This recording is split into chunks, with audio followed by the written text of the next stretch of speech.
ಎಲ್ರಿಗೂ welcome back to my YouTube channel Kavya Gowda Kannada vlogs. ಎಲ್ಲರೂ ಹೇಗಿದ್ದೀರಾ? ನಾನಂತೂ ಚೆನ್ನಾಗಿದ್ದೀನಿ. ಇವತ್ತು ಗುರುವಾರ ಬೆಳಗ್ಗೆಯಿಂದ ವ್ಲಾಗ್ನ ಸ್ಟಾರ್ಟ್ ಮಾಡ್ತಿದ್ದೀನಿ. ಎಲ್ಲಿಂದ ಸ್ಟಾರ್ಟ್ ಮಾಡ್ತಿದ್ದೀನಿ ಅಂದರೆ ಇವಾಗ ರಾಯರ್ ಮಠಕ್ಕೆ ಬಂದಿದ್ದೀವಿ. ಅಲ್ಲಿಂದಾನೇ ವ್ಲಾಗ್ನ ಸ್ಟಾರ್ಟ್ ಮಾಡ್ತಿದ್ದೀನಿ ಇವತ್ತು. ಬನ್ನಿ ಮಠಕ್ಕೆ ಹೋಗಿದ್ದು ಬರೋಣ. ನಾನು ಪ್ರತಿ ಗುರುವಾರನೂ ಮಠಕ್ಕೆ ಹೋಗಲ್ಲ. ಯಾಕೆ ಅಂತ ಹೇಳಿದ್ರೆ ನಾನು ಮನೇಲೇ ಪೂಜೆ ಮಾಡ್ತೀನಿ. ನನ್ನ ಮನಸ್ಸಿಗೆ ತುಂಬ ಸಂಕಟ ಆಗ್ತಿದೆ, ರಾಯರನ್ನ ನೋಡಬೇಕು ಅಂತ ಅನಿಸ್ತಿದೆ ಅಂದಾಗ ಮಾತ್ರ ನಾನು ಮಠಕ್ಕೆ ಹೋಗ್ತೀನಿ. ಈ ಮಠ ಇರೋದು ಬೇವನಹಳ್ಳಿ ಸೈಡ್ ಇದೆ. ಇದು ನಮ್ಮ ಆಫೀಸ್ಗೆ ತುಂಬಾ ಹತ್ರ ಇರೋದ್ರಿಂದ ನಾನು ಯಾವಾಗಲೂ ಈ ಮಠಕ್ಕೇ ಹೋಗ್ತೀನಿ. ಈ ಮಠದಲ್ಲಿ ತುಂಬ ಜನ ಇರಲ್ಲ, ಮತ್ತು ಗಲಾಟೆ ಇರಲ್ಲ, ತುಂಬಾ ಪೀಸ್ಫುಲ್ ಆಗಿರುತ್ತೆ. ಮತ್ತು ರಾಯರನ್ನ ತುಂಬ ಹತ್ರದಿಂದ ದರ್ಶನ ಮಾಡ್ಬೋದು. ಮನಸ್ಸಿಗೆ ಒಂಥರ ಶಾಂತಿ ಸಿಗುತ್ತೆ. ರಾಯರನ್ನ ನೋಡ್ತಾ ಇದ್ರೆ ನೋಡ್ತಾನೆ ಇರಬೇಕು ಅಂತ ಅನ್ಸುತ್ತೆ. ಸೊ ನಾನು ಯಾವಾಗಲೂ ಇದೇ ಮಠಕ್ಕೆ ಹೋಗ್ತೀನಿ. ತುಂಬಾ ಚೆನ್ನಾಗಿದೆ ಈ ಮಠ. ಇವಾಗ ಮಧ್ಯಾಹ್ನ ಊಟಕ್ಕೆ ಅಂತ ಹೇಳ್ಬಿಟ್ಟು ಮನೆಗೆ ಬಂದಿದ್ದೀನಿ. 2 ಗಂಟೆ ಆಗಿದೆ ಟೈಮು. ತುಂಬಾನೇ ಹೊಟ್ಟೆ ಹಸಿವಾಗ್ತಾ ಇತ್ತು. ಬಂದ ತಕ್ಷಣ ವಿಡಿಯೋ ಸ್ಟಾರ್ಟ್ ಮಾಡೋದು ಬಿಟ್ಬಿಟ್ಟು ಊಟ ಹಾಕೊಂಡ್ಬಿಟ್ಟೆ. ತುಂಬಾನೇ ಹೊಟ್ಟೆ ಹಸಿತಾ ಇದೆ. ಇವತ್ತು ಏನೇನು ಗೊತ್ತಾ ನಮ್ಮ ಮನೇಲಿ ಸ್ಪೆಷಲ್ ತೋರಿಸ್ತೀನಿ. ನಮ್ಮ ಮನೇಲಿ ಇವತ್ತು ಹಾಗಲಕಾಯಿ ಪಲ್ಯ, ಸೌತೆಕಾಯಿ ಮತ್ತೆ ತಿಳಿ ಸಾಂಬಾರ್ ಅನ್ನ. ತುಂಬಾನೇ ಹೊಟ್ಟೆ ಹಸಿವಾಗ್ತೈತೆ. ಫಸ್ಟ್ ಊಟ ಮಾಡ್ಬಿಡ್ತೀನಿ. ಊಟ ಮಾಡ್ಬಿಟ್ಟು ಸಿಗ್ತೀನಿ. ಈ ಹಾಗಲಕಾಯಿ ಪಲ್ಯ ಮಾಡಿರೋದು ಕವನ. ಅದನ್ನ ಹೇಳು ಅಂತ ಅಂದ್ರು, ಮೆನ್ಷನ್ ಮಾಡಿ, ಅದಕ್ಕೆ ಹೇಳ್ತಾ ಇದ್ದೀನಿ. ಚೆನ್ನಾಗಿದೆ. ಊಟ ಮಾಡ್ತಾ ಇದೀವಿ ಎಲ್ಲ. ಊಟ ಮಾಡಿಬಿಟ್ಟು ಸಿಗ್ತೀನಿ. ಇನ್ನೇನು ವರಮಹಾಲಕ್ಷ್ಮಿ ಹಬ್ಬ ಅಂತೂ ಬಂದೇ ಬಿಡ್ತು. ಇನ್ನು ಸ್ಯಾರಿ ಶಾಪಿಂಗ್ ಮಾಡಿಲ್ಲ. ಇನ್ನು ವರಮಹಾಲಕ್ಷ್ಮಿ ಹಬ್ಬಕ್ಕೆ ತುಂಬಾ ಶಾಪಿಂಗ್ ಮಾಡೋದಿದೆ. ಅದಕ್ಕೆ ನಮ್ಮ ಮಂಡ್ಯದಲ್ಲೇ ನೋಡೋಣ ಅಂತ ಹೇಳ್ಬಿಟ್ಟು ನಾನು ನಮ್ಮ ಅತ್ತೆ ಎಲ್ಲ ಬಂದಿದ್ವಿ ಸ್ಯಾರಿ ತೊಗೊಳಕ್ಕೆ. ತಿರುಪತಿ ಟೆಕ್ಸ್ಟೈಲಿಗೆ ಬಂದ್ವಿ. ನೋಡ್ತಾ ಇದ್ದೀವಿ, ಯಾವುದು ಸ್ಯಾರಿ ಇಷ್ಟ ಆಗ್ತಿಲ್ಲ. ಹೋದ ಸಲ ವರಮಹಾಲಕ್ಷ್ಮಿ ಹಬ್ಬದಲ್ಲಿ ಲಕ್ಷ್ಮಿ ಗುಡ್ಸಿದ ಸೀರೆನ ನಾನು ಇಟ್ಕೊಂಡಿದ್ದೆ. ಈ ಸಲ ನನ್ನ ತಂಗಿ ಕೊಡಬೇಕು. ಅಂದರೆ 1 ವರ್ಷ ನಾನು, 1 ವರ್ಷ ಅವಳು ತೊಗೋತೀವಿ. ವರಮಹಾಲಕ್ಷ್ಮಿ ಗುಡ್ಸಿದ ಸ್ಯಾರಿ ನಮ್ಮಮ್ಮ ಉಟ್ಕೊಳ್ಳೋಂಗಿಲ್ಲ ಅಂತ ಹೇಳ್ಬಿಟ್ಟು ನಾನು ನನ್ನ ತಂಗಿ ಎಕ್ಸ್ಚೇಂಜ್ ಒನ್ ಇಯರ್ ಎಕ್ಸ್ಚೇಂಜ್ ಮಾಡ್ಕೋತೀವಿ. ಸೊ ಇವಾಗ ಅವಳಿಗೆ ಅಂದರೆ ಲಕ್ಷ್ಮಿಗೆ ಸೀರೆ ತಗೋಬೇಕು. ಸೊ ನೋಡೋಣ ಅಂತ ಹೇಳ್ಬಿಟ್ಟು ಬಂದಿದ್ದೀವಿ. ನಮಗೆ ಮಂಡ್ಯದಲ್ಲೆಲ್ಲೋ ನಾವು ಯಾವಾಗ್ಲೂ ಮೈಸೂರಲ್ಲೇ ಸ್ಯಾರಿ ತೊಗೊಳ್ಳೋದು. ಬಟ್ ಈ ವರ್ಷ ಬೇಡ, ಮಂಡ್ಯದಲ್ಲೇ ನೋಡೋಣ ಅಂತ ಹೇಳ್ಬಿಟ್ಟು ಬಂದ್ವಿ. ಸೆಲೆಕ್ಟ್ ಮಾಡ್ತಾ ಇದ್ದೀವಿ. ಯಾವುದೋ ಇಷ್ಟ ಆಗಲಿಲ್ಲ, ನೋಡೋಣ. ನನಗೆ 1-2 ಕಲರ್ ಸ್ಯಾರಿ ಇಷ್ಟ ಆಯಿತು. ಬಟ್ ನನಗೆ ಏನು ಅಂತಂದರೆ ಈ ಪರ್ಪಲ್ ಸ್ಯಾರಿ ನಂಗೆ ಇಷ್ಟ ಆಯಿತು. ಲಾಸ್ಟ್ ಟೈಮು ನಾವು purple and of white cream sari ಹಾಕಿದ್ವಿ, ಉಡ್ಸಿದ್ವಿ ಲಕ್ಷ್ಮಿಗೆ. ಬಟ್ ನನಗೆ ಈ ಪರ್ಪಲ್ ಆ್ಯಂಡ್ ಪಿಂಕ್ ಸ್ಯಾರಿ ಇಷ್ಟ ಆಯಿತು. ಬಟ್ ಅದು ಲಾಸ್ಟ್ ಟೈಮ್ ಉಡ್ಸಿದ್ವಲ್ಲ ಅಂತ ನನ್ನ ಮನಸ್ಸಲ್ಲಿದೆ. ನೋಡೋಣ ಈ ಸಲ ನಾವು ಯಾವ ಸೀರೆ ತಗೋತೀವಿ ಅಂತ ನಿಮಗೆ ತೋರಿಸ್ತೀನಿ. ಅದು ಈ ವ್ಲಾಗಲ್ಲಿ ತೋರಿಸಲ್ಲ, ನೆಕ್ಸ್ಟ್ ಇನ್ನೂ ಒಂದು ವ್ಲಾಗ್ ಬರುತ್ತೆ, ಅದರಲ್ಲಿ ನಿಮಗೆ ನಾನು ಯಾವ ಸ್ಯಾರಿ ತೊಗೊಂಡ್ವಿ ಅಂತ ತೋರಿಸ್ತೀನಿ.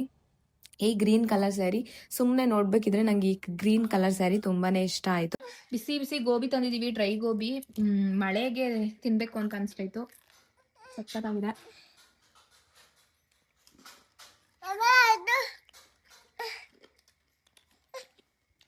ಶುಕ್ರವಾರ ಬೆಳಗ್ಗೆಯಿಂದ ವ್ಲಾಗ್ನ ಕಂಟಿನ್ಯೂ ಮಾಡ್ತಿದ್ದೀನಿ. ಇವತ್ತು ಆಷಾಢ ಶುಕ್ರವಾರ ಆಗಿರೋದ್ರಿಂದ ನಾವು ಕಬ್ಬಾಳ್ಗೆ ಹೋಗೋಣ ಅಂತ ಪ್ಲ್ಯಾನ್ ಮಾಡ್ಕೊಂಡ್ವಿ. ಕಬ್ಬಾಳ್ಗೆ ಹೋದರೆ ತುಂಬ ರಶ್ ಇರುತ್ತೆ, ಬರೋಕ್ಕೆ ಲೇಟ್ ಆಗಿಬಿಡುತ್ತೆ ಅಂತ ಹೇಳ್ಬಿಟ್ಟು ಶ್ರೀರಂಗಪಟ್ಟಣದಲ್ಲೇ ಚಾಮುಂಡೇಶ್ವರಿ ದೇವಸ್ಥಾನಕ್ಕೆ ಹೋಗೋಣ ಅಂತ ಹೇಳ್ಬಿಟ್ಟು ನಾನು ನಮ್ಮ ಅತ್ತೆ ಕವನ ಎಲ್ಲರೂ ಬಂದ್ವಿ. ನಾವು ದೇವಸ್ಥಾನದ ಹತ್ರ ಬರೋಷ್ಟರಲ್ಲಾಗಲೇ 11:15 ಆಗಿತ್ತು. ನಾವು ಜನ ಯಾರೂ ಇರಲ್ಲ, ಫ್ರೀ ಇರುತ್ತೆ ಇಲ್ಲಿ ಅಂತ ಅಂದ್ಕೊಂಡು ಬಂದ್ವಿ. ಬಟ್ ಅಲ್ಲಿ ತುಂಬಾ ಜನ ಇದ್ದರು, ರಶ್ ಇತ್ತು.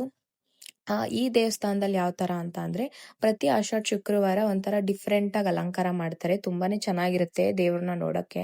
ಈ ವಾರನೂ ತುಂಬಾ ಚೆನ್ನಾಗಿ ಅಲಂಕಾರ ಮಾಡಿದರು. ತುಂಬ ಚೆನ್ನಾಗಿ ದರ್ಶನ ಆಯಿತು. ಅಲ್ಲೇ ಪ್ರಸಾದ ಎಲ್ಲ ಕೊಡ್ತಿದ್ರು, ತಿಂದ್ಕೊಂಡು. ಮೈಸೂರಲ್ಲಿ ಸ್ವಲ್ಪ ಕೆಲಸ ಇತ್ತು ಅಂತ ಹೇಳ್ಬಿಟ್ಟು ನಾನು ಮತ್ತು ನನ್ನ ತಂಗಿ ಮೈಸೂರಿಗೆ ಬಂದ್ವಿ. ನಮ್ಮ ಮತ್ತೆ ಮೈಸೂರಿಗೆ ಬರಲಿಲ್ಲ, ಅವ್ರು ಹಂಗೆ ರಿಟರ್ನ್ ಮಂಡ್ಯಗೆ ವಾಪಸ್ ಹೋದರು. ನನಗೆ ಈ ಮಂತು ನನ್ನ ಮಗಳು ಬರ್ಡೇ ಇದೆ 11ಗೆ. ಸೊ ನಾನು ಸ್ವಲ್ಪ ಏನೋ ಥಿಂಗ್ಸ್ ತೊಗೋಬೇಕಿತ್ತು ಅಂತ ಹೇಳ್ಬಿಟ್ಟು ನಾನು ಮತ್ತು ಕವನ ಮೈಸೂರಿಗೆ ಬಂದ್ವಿ. ನಾವು ಮೈಸೂರಿಗೆ ಬಂದಾಗ 2 ಗಂಟೆ ಆಗಿತ್ತು. ಸ್ವಲ್ಪ ಮಳೆ ಬರ್ತಿತ್ತು. ಇವತ್ತು ಆಷಾಢ ಶುಕ್ರವಾರ ಆಗಿರೋದ್ರಿಂದ ಫುಲ್ಲು ಪ್ರತಿ ಒಂದು ಆಟೋ ಸ್ಟ್ಯಾಂಡು ಎಲ್ಲ ಕಡೆನೂ ಪ್ರಸಾದ ಕೊಡ್ತಿದ್ರು. ನಾವು ಅಲ್ಲಿಂದ ಬಂದು ಇನ್ನೂ ಒಂದು ಕಡೆ ಪ್ರಸಾದ ತಿಂದ್ಕೊಂಡು ನೆಕ್ಸ್ಟ್ ಶಾಪಿಂಗ್ ಮಾಡೋಣ ಅಂತ ಹೇಳ್ಬಿಟ್ಟು ಮನ್ನಾರ್ಸ್ ಮಾರ್ಕೆಟ್ ಕಡೆ ಬಂದ್ವಿ. ನಾನು ಸ್ವಲ್ಪ ರಿಟರ್ನ್ ಗಿಫ್ಟ್ ಎಲ್ಲ ತೊಗೋಬೇಕಿತ್ತು. ಲಾಸ್ಟ್ ಇಯರ್ ನಾವು ರಿಟರ್ನ್ ಗಿಫ್ಟ್ ಕೊಟ್ಟಿದ್ವಿ, ಕಾಮಧೇನು ಕೊಟ್ಟಿದ್ವಿ, ಹಸು ಕರು ಬರುತ್ತಲ್ಲ ಅದನ್ನು ರಿಟರ್ನ್ ಗಿಫ್ಟ್ ಕೊಟ್ಟಿದ್ದೆ. ನಾನು ಈ ಸಲನೂ ಏನಾದರೂ ಕೊಡೋಣ ಅಂತ ಪ್ಲ್ಯಾನ್ ಮಾಡ್ತಿದ್ದೆ. ನಾನು ಲಾಸ್ಟ್ ವೀಕು ಬ್ಯಾಂಗ್ಳೂರ್ಗೆ ಹೋಗಿದ್ದಾಗ ಸ್ಯಾರಿ ತರೋಕ್ಕೆ ಅಂತ ಬ್ಯಾಂಗ್ಳೂರ್ಗೆ ಹೋಗಿದ್ದೆ. ಬಟ್ ನಂಗೆ ಅಲ್ಲಿ ಸ್ಯಾರಿ ಯಾವುದೂ ಇಷ್ಟ ಇಷ್ಟ ಆಗಿಲ್ಲ ಅಂತ ಹೇಳ್ಬಿಟ್ಟು ರಿಟರ್ನ್ ಗಿಫ್ಟ್ಗಳು ಮಾತ್ರ ತಗೊಂಡು ಬಂದಿದ್ದೀನಿ. ಬಟ್ ನಾನು ಅದನ್ನ ವಿಡಿಯೋ ಮಾಡಿಲ್ಲ. ನೆಕ್ಸ್ಟ್ ವಿಡಿಯೋದಲ್ಲಿ ನಾನು ಏನೇನು ಶಾಪಿಂಗ್ ಮಾಡಿದ್ದೀನಿ ವರಮಹಾಲಕ್ಷ್ಮಿಗೆ ಅಂತ ಹೇಳ್ಬಿಟ್ಟು ನಾನು ನೆಕ್ಸ್ಟ್ ವಿಡಿಯೋದಲ್ಲಿ ಹಾಕಿರ್ತೀನಿ. ಇಲ್ಲೂ ಸ್ವಲ್ಪ ನೋಡಿದ್ವಿ, ಏನಾದರೂ ಡಿಫ್ರೆಂಟ್ ಆಗಿರೋದು ರಿಟರ್ನ್ ಗಿಫ್ಟ್ಗಳು ಸಿಗುತ್ತಾ ಅಂತ ಹೇಳ್ಬಿಟ್ಟು. ಚೆನ್ನಾಗಿತ್ತು. ಇಲ್ಲೂ ಮೈಸೂರಲ್ಲೂ ಚೆನ್ನಾಗಿದೆ ರಿಟರ್ನ್ ಗಿಫ್ಟ್ಗಳು.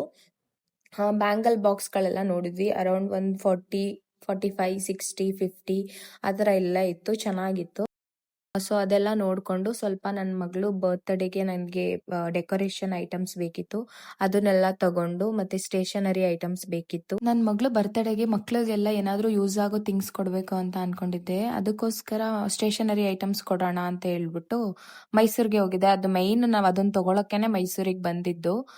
ಮನ್ನಾರ್ಸ್ ಮಾರ್ಕೆಟಲ್ಲಿ ಸಿಗುತ್ತೆ ಹೋಲ್ಸೇಲಿಗೆ ಅಂತ ಹೇಳ್ಬಿಟ್ಟು ಅಲ್ಲಿಗೆ ಬಂದೆ ತಗೊಳಕ್ಕೆ. ಸ್ಟೇಷನರಿ ಐಟಮ್ಸ್ ಎಲ್ಲ ತಗೊಂಡು, ಸ್ವಲ್ಪ ಡೆಕೋರೇಟಿವ್ ಐಟಮ್ಸ್ ಬೇಕಿತ್ತು, ಅದನ್ನು ಎಲ್ಲ ತಗೊಂಡು, ಮತ್ತೆ ಮಕ್ಳುಗಳಿಗೆ ಫ್ರೂಟ್ಸ್ ತಗೋಬೇಕಿತ್ತು. ಫ್ರೂಟ್ಸ್ಗಳು ಎಲ್ಲ ತಗೊಂಡು ವರಮಹಾಲಕ್ಷ್ಮಿ ಹಬ್ಬಕ್ಕೆ ಏನೇನು ನೆನಪಾಗುತ್ತೆ, ಏನೇನು ಬೇಕು ಅಂತ ಅನ್ಸುತ್ತೆ ಅದೆಲ್ಲ ಪರ್ಚೇಸ್ ಮಾಡಿಕೊಂಡು ಇನ್ನೇನು ಮನೆ ಕಡೆಗೆ ಹೊರಡ್ಬೇಕಿತ್ತು. ಮೈಸೂರಿಗೆ ಬಂದರೆ ಏನಪ್ಪ ಒಂದು ಖುಷಿ ನನಗೆ ಅಂತ ಅಂದರೆ, ನನಗೆ KR ಮಾರ್ಕೆಟಲ್ಲಿ ಶಾಪಿಂಗ್ ಮಾಡೋದು ಅಂತಂದರೆ ತುಂಬಾ ಇಷ್ಟ. ನಾವು ಮೊದಲು ಮೈಸೂರಲ್ಲೇ ಇದ್ವಿ. ಮೈಸೂರಲ್ಲಿದ್ದಾಗ ಪ್ರತಿಯೊಂದು ಏನೇ ಒಂದು ತರಕಾರಿ, ಹೂವು, ಹಣ್ಣು ಏನೇ ಬೇಕು ಅಂತ ಅಂದ್ರೂ ನಾವು ಮಾರ್ಕೆಟ್ಗೆ ಹೋಗ್ತಿದ್ವಿ ತರಕ್ಕೆ ಅಂತ ಹೇಳ್ಬಿಟ್ಟು.